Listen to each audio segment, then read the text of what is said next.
सबको friends welcome in Urdu villa. Novel का part number 5 start करने से पहले आप सबसे गुजारिश है कि प्लीज़ मेरे चैनल को जल्दी जल्दी से सब्सक्राइब कर दें। लाड़ेब आफंदी, क्या आपको रहील एहतशाम के साथ नकाह कबूल है? दलावर ज़मीन पर घुटनों के बल बैठा रो रहा था कि उसे हाल में हलचल सी महसूस हुई।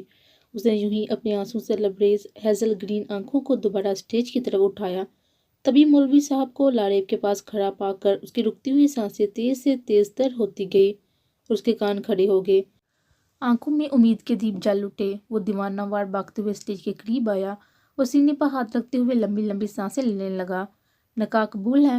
मौलवी साहब की आवाज़ दोबारा हाल में गूंजी। हर एक की नज़र दुल्हन पर थी कि वो इकरार करती और मुबारक सलामत का शोर गूंज उठता। कबूल नहीं है, लाड़ेब ने अभी लब वाक किए ही थे कि दिलावर ने बुलंद आवाज़ में दहाड़ते हुए कहा। उसकी दहाड़ पर हाल में सख्ता तारी हो गया। सबकी नज़र स्टेज से चंद कदम पर मौजूद शख्स पर टिक गई और सब उसे अजीब नज़रों से घूरने लगे। राहेल की नज़र दिलावर पर पड़ी तो पहले वो उससे डर गया कि उसने कॉलेज में साफ लफ्ज़ों में लाड़ेब से दूर रहने का कहा था, मगर फिर अंदर ही अंदर खुश होने लगा कि अच्छा हुआ किसी भी तरह से ये ज़बरदस्ती का तोग तो गले में पड़ने से बच गया। दिलावर को सामने देखकर उसे अंदाज़ा हो गया था कि अब ये शादी नहीं होगी। एक जानदार मुस्कुराहट ने उसके लबों को छुआ तो दूसरी तरफ लाड़ेब की नजरें आवाज़ का ताक़ुब करती हुई जैसे दिलावर पर पड़ी तो चंद सेकंड के लिए फकत रह गई। उसकी नीली कांसी आंखों में हैरान के कई रंग चमकने लगे। उसे ज़रा भी उम्मीद नहीं थी कि बेवकूफ़ पागल इंसान इस तरह की हरकत करेगा। लाड़ेब, मुझे तुमसे बहुत ज़रूरी बात करनी है। दिलावर सबकी नज़रों को नज़रअंदाज करता तेज़ी से स्टेज पर चढ़ता हुआ बिल्कुल लाड़ेब के पास जाकर बोला, चिट्टा, ऐसी हरकत करने की तुम्हारी हिम्मत भी कैसे हुई दिलावर? लाड़ेब ने उसके बाप पर तरफ का कुर्सी से उठी खड़ी हुई और एक थप्पड़ रसीद करती नफरत बड़ी नजरों से घूरते हुए उससे कहा। थप्पड़ की आवाज़ पर हाल में मौजूद अफराद ने हैरान होते हुए अपने होंठों पर हाथ रख लिया। भला दुल्हन का ये रूप किसने देखा था? सलमा बेगम की हालत तो एकदम गैर होने लगी। उनकी तो बिल्कुल समझ में नहीं आ रहा था कि अचानक ये सब क्या होने वाला है। वो बस हुनकों की तरह एक बार दिलावर की तरफ तो एक बार लाड़ेब की तरफ देख रही थी, मगर लाड़ेब के थप्पड़ मारने पर वो खामोश नहीं बैठ सकी और गोया हुई। क्या कर रही हो लाड़ेब? सलमा बेगम ने डूबते हुए दिल के साथ लाड़ेब के कंधे को हिलाते हुए कहा। मम्मा, ये क्या कर रहा है, आपको नजर नहीं आ रहा क्या? लाड़ेब ने बेबसी से कहते हुए दिलावर की अचानक ही कॉलर पकड़ी। दिलावर शाह, तुमने नकाह इसलिए रोका है ना कि तुम्हें मुझसे नकाह करना है? तो मेरी बात गौर से सुन लो, ऐसा कभी मुमकिन नहीं। लाड़ेब ने उसकी कॉलर पकड़कर उसे झंझोड़ते हुए कहा। बस एकदम खामोश हो जाओ। मैं तुमसे शदीद मोहब्बत करता हूँ, इसलिए तुम्हारी बदतमीजियां बर्दाश्त कर रहा हूँ। मगर इतना कहकर दिलावर ने गुस्से से शुरू होती हुई अपनी नीली कांच सी आंखें लाड़ेब की हेजल ग्रीन आंखों में गाड़ी और तकरीबन उसे झंझोड़ते हुए दोबारा गोया हुआ। मैं चाहता तो कब का तुमसे निकाह कर चुका होता, मगर मैं ज़बरदस्ती का काहिल नहीं। दूसरी बात, ये जो तुम्हारे प्यारे प्यारे रिश्तेदार हैं ना, वो तुम्हें धोखा दे रहे हैं। इतना कहकर दिलावर ने अपनी जेब से मोबाइल निकाला और वीडियो ओपन करके लाड़ेब के सामने कर दी। जैसे जैसे वीडियो बढ़ती जा रही थी वैसे वैसे ही लाड़ेब के चेहरे के जाविये बिगड़ते जा रहे थे।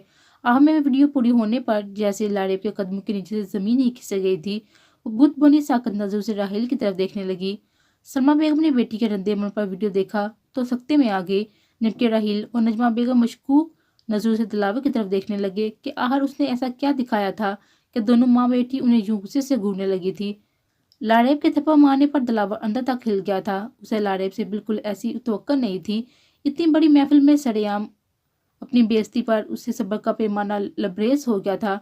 इसीलिए उसने लाड़ेब को झंझोड़ डाला था। अब भी वो इस महफिल से निकल जाना चाहता था, मगर लाड़ेब ने अचानक ही उसके हाथों से फ़ोन छीना और राहील के पास जाकर एक जोरदार थप्पड़ उसके गाल पर जड़ दिया। लाड़ेब, पागल हो गई हो क्या? राहील को थप्पड़ मार दिया, अपने होने वाले शोहर पर हाथ उठाया। नजमा बेगम ने बुखलाते हुए लाड़ेब को कलाइयों से पकड़ते हुए तेज आवाज में कहा। मम्मा शुक्र करिए, सिर्फ थप्पड़ ही मारा है, हाथ पकड़कर इस महफिल से बाहर नहीं निकाला। लाड़ेब ने गुस्से से शुरू होती हुई आंखों से उन्हें घूरते हुए कहा और अपनी नाजुक कलाई को उनकी गिरफ्त से एक झटके से छुड़ाया।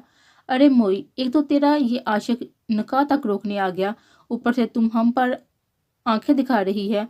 जरूर तेरा इस लड़के के साथ बहुत गहरा ताल्लुक है। एक तो चोरी, ऊपर से सीना जोड़ी। नजमा बेगम ने अपने बेटे की बेइज्जती पर शराफत का चोला उतार फेंका और जाहलों की तरह हाथ नचा नचा कर कहने लगी। दिलावर और लाड़ेब के अंदाजे व अतवार से उन्हें एहसास हो गया था कि अब नकाम मुमकिन नहीं। तभी फौरन पैंतरा बदलते हुए गेंद उसकी कोर्ट में उछाल दी। ठीक कह रही हैं आप मम्मा ने जान, एक तो चोरी ऊपर से सीना जोड़ी। लाड़ेब ने तैश में ताली बजाते हुए कहा और पास लगे स्पीकर से फोन को कनेक्ट करके वो वीडियो चलाई। हाल में मौजूद सभी अफराद चुपचाप स्टेज पर हो रहे तमाशे की तरफ मुतवज्जो थे। तभी स्पीकर से निकलने वाली रहील और नजमा बेगम की बातों की आवाज़ ने हाल में छाए सन्नाटे को तोड़ा। रहील और नजमा बेगम तो जैसे पूरे हाल की छत ही आन गिरी थी। वो दोनों को बिल्कुल अंदाजा नहीं था कि दिलावर ने उनकी ही वीडियो लाडेव को दिखाई थी। नजमा बेगम की तो खौफ से जान ही निकली जा रही थी। वो आने वाले लम्हे को सोचती हुई डर रही थी। अलबत्ता रहील बहुत ही पुरसकून हो गया था। वो तो चाहता ही यही था कि किसी तरह भी लाडेव से शादी ना हो। वीडियो बंद होने पर हाल में स्पीकर से निकलती आवाज़ें रुक गई और लोगों की चेमगोइयाँ शुरू हो गई। सलमा बेगम तो तुम्हारे सदमे में गिरने लगी थी। तभी तैमूर ने तेजी से उन्हें सहारा देकर दोबारा खड़ा किया। उन्हें नजमा भाभी के हालात पर गुस्सा, दुख, अफसोस और सदमा क्या क्या नहीं हो रहा था। कोई उनके दिल से पूछता जितना मान, मोहब्बत, इज्जत और भरोसा उन्होंने नजमा भाभी पर किया था। पल भर में ही वो बुरी बुरी रेत की तरह ढह गया। तैमूर को भी मुंह के मुकरू चेहरों पर हद से ज्यादा गुस्सा आ रहा था। रहील, सिर्फ एक बात का जवाब दो। जब तुम्हें मैं शुरू से ही पसंद नहीं थी तो तुमने ये नाटक पैसों के लिए किया था ना। चंद मिनट की खामोशी के बाद लाड़े ने रहील की काले पकड़कर हज़ियानी अंदाज में चीखते हुए पूछा, लाड़े, मैं तानिया से बहुत मोहब्बत करता हूँ। रहील ने उसके गुस्से से शुरू होते हुए चेहरे से नजरें हटाते हुए मजबूत लहजे में कहा, ये मेरे सवाल का जवाब नहीं है रहील। लाड़े एकदम दहाड़ी तो रहील ने सटपटाते हुए उसकी तरफ देखा और आंखें झुका ली। वो कौन तुम्हारे? मुझे जैसी रूखी सूखी लड़की के साथ तुम जिंदगी नहीं गुजार सकते तो 2 साल तक मेरे साथ मोहब्बत का झूठा खेल क्यों खेला? बोलो, जवाब दो। आपकी बाल लाड़ेब की आंखों से आंसू रवां हो गए और वह टूटते बिखरते हुए बोलती हुई जमीन पर बैठती चली गई। अपनी नाकदरी और बेइज्जती पर वो चेहरा अपने हनाई हाथों में छुपाते फुर फुर कर रोने लगी। लाड़े, प्लीज मुझे माफ कर दो। मैं सिर्फ मम्मा की वजह से मजबूर था, वरना मुझे तुम्हारे घर की बिल्कुल लालच नहीं थी। राहिल उसके बाजू बैठते हुए इतना कहकर रुक गया और चेहरा ऊपर करके एक लंबी सांस हवा में खारिज की, फिर दोबारा गोया हुआ। मैं सिर्फ तानिया से मोहब्बत करता था हूँ और करता रहूंगा। प्लीज हो सके तो मुझे माफ कर देना।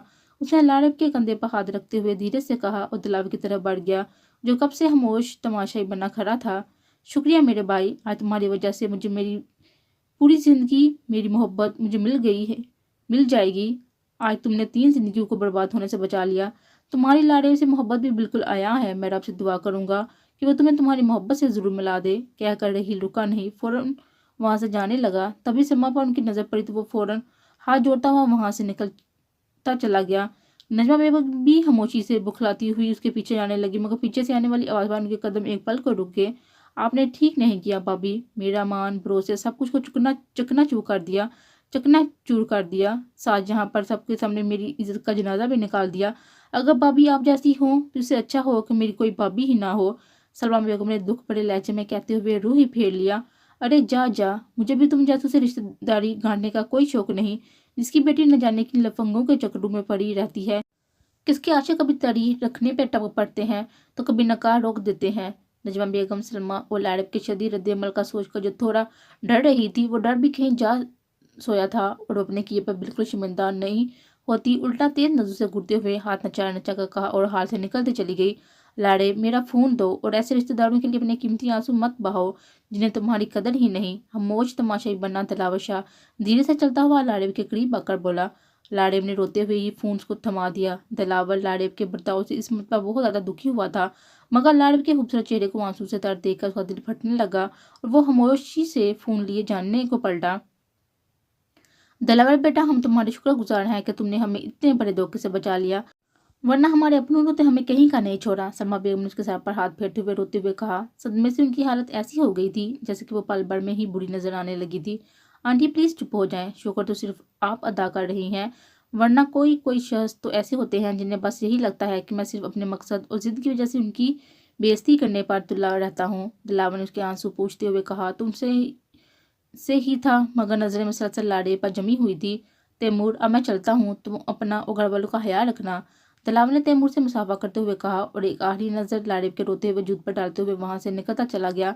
हाल में मौजूद सभी अफराद कश्मकश में मुतला थे और अफसोस जाहिर करते हुए निकलते जा रहे थे। वही दो आंखें खुशी से जगमगाने लगी और स्टेज पर रोती हुई लाड़ेब को देखकर अनजानी खुशी महसूस करती भरपूर तरह से मुस्कुराने लगी। तैमूर ने दोनों को सहारा देकर अंदर रूम में ले गया। लाड़ेब ने कमरे में जाते ही गुस्से से सब जेवरात को नोचना शुरू कर दिया। वो पागलों की तरह सबको नोचती हुई बेड पर गिर कर रोने लगी।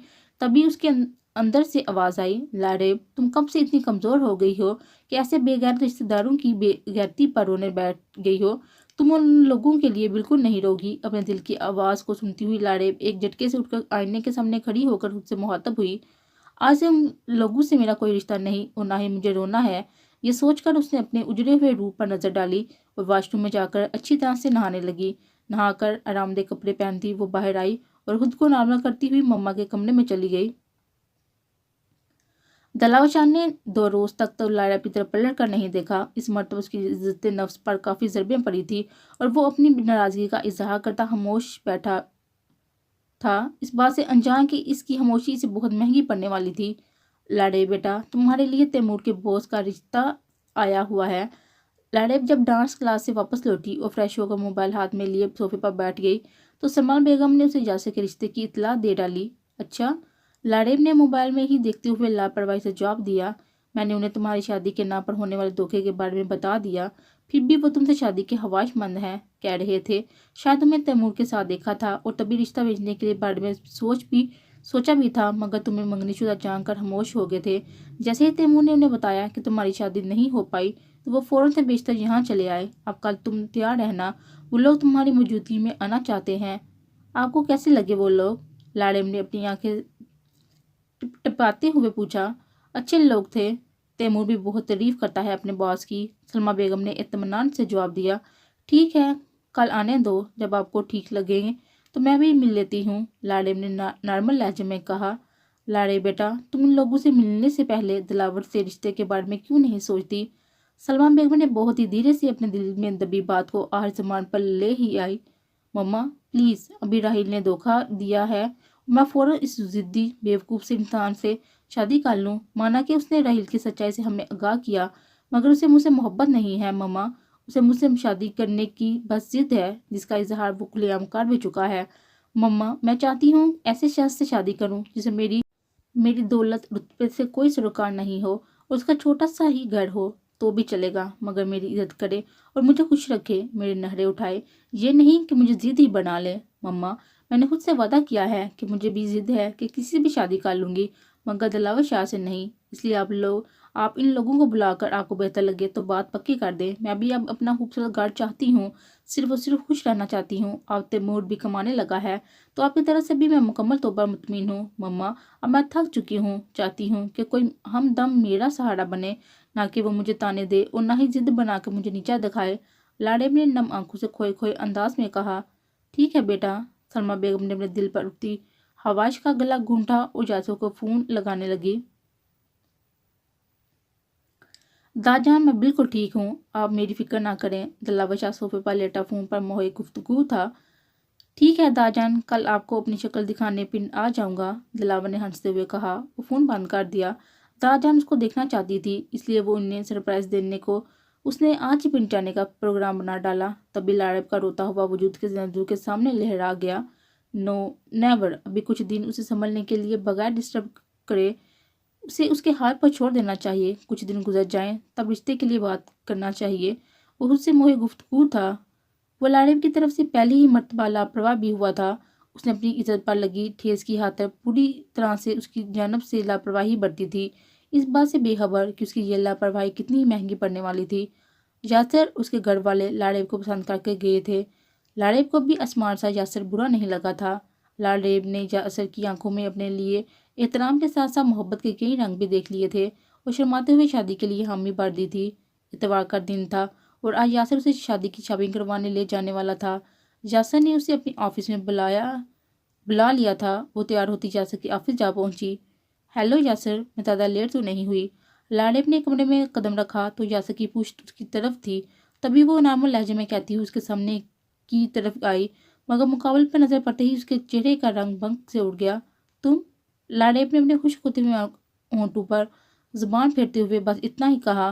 مقابل تو اپنے سامنے کھڑی لاڑیب کے منہ سے یاسر کو مخاطب کرتا دیکھ کر ہی سکتے میں چلا گیا۔